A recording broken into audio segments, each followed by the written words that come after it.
Ladies and gentlemen, boys and girls, children of all ages, welcome back to another exciting episode of the Colorado Comic Book Kid, coming to you almost live from the Centennial State. You can call me Colorado, you can call me the Kid, you can even call me another year older. That's right, just getting back into the saddle after being out for a long weekend of celebrating and exploring this great state. Had some wonderful experiences and managed to sneak in a few amazing hauls along the way, so look forward to showing those off in a few other videos. But right now I wanted to focus on getting a Motivational Monday minute out before the day totally snuck away. I was out having so much fun that almost missed my opportunity to be able to call this a Motivational Monday minute.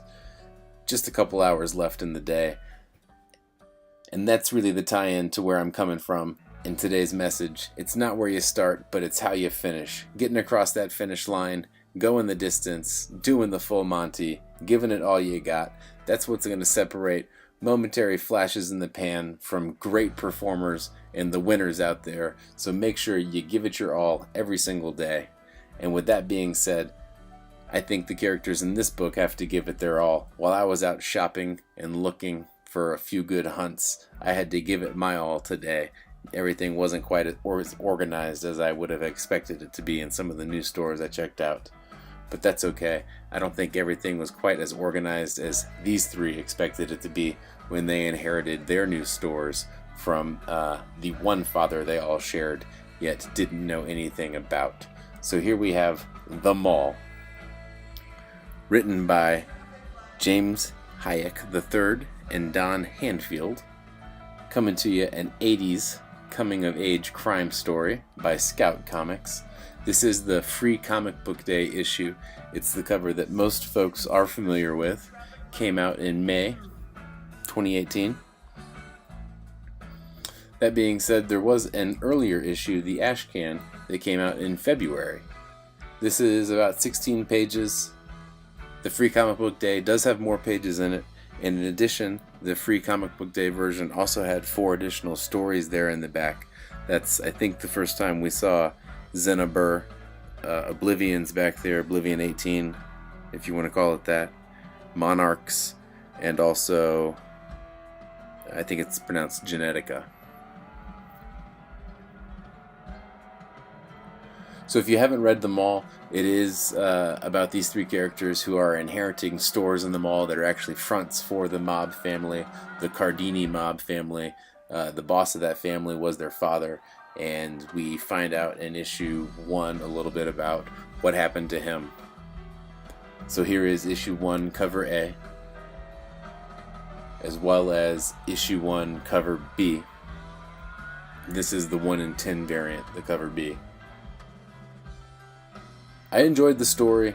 The timelines from the issue 0 free comic book day and issue number 1 are a little overlapped. I think issue 0 actually spans a much larger time, and issue number 1 goes back to a little bit of the beginning of that and starts to reset the foundation, reintroduce you to some of the characters, and explain where they're all coming from, a little bit about their personalities and the stores that they inherit that actually match those personalities.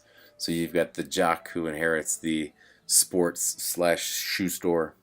You've got the nerd who inherits the organ store, the organ instrumental store. And then you have the female who inherits the pet store.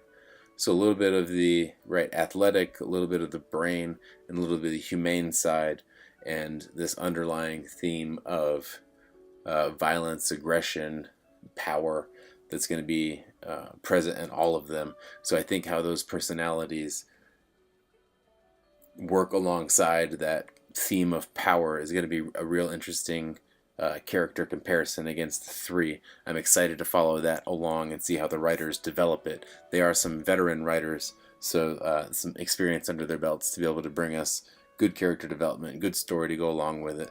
There is a guiding figure in this book who introduces them to their new roles in the mob family.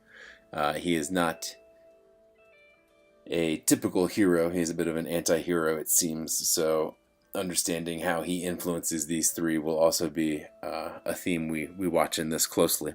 But as I said, the theme of today is it's not how you start, it's how you finish. So the Maul is going to have to finish strong. This was just the opening parlay. I look forward to seeing what else the authors bring us. The art in here, not bad. A little static, two-dimensional, not much motion in the imagery, if you will. So perhaps some development in that. Or maybe that's an aesthetic to the 80s theme that we're going with here. Now that I say that, I'm going to have to go back and do a little bit of thoughtful review of the art and see if that's not indeed what's going on. A little bit of a contrast between the dark cover and the light cover there in cover A and cover B in issue number 1. And also the ash can back there for you. A nice light cover there too. So enjoying the contrast of colors. They're definitely having fun with the colors in this book, I can say that for sure. Speaking of having fun, it was a fun weekend. I'm going to go get some rest so that I can bring some more great videos to you later this week. Looking forward to Wednesday, new comic book day, right around the corner. Thanks for tuning in, folks. As always, I have an attitude of gratitude for the subscribes and likes. If you have any comments, leave them down below. As always, the best hunting is happy hunting. Until next time, Colorado Comic Book Kid, signing off.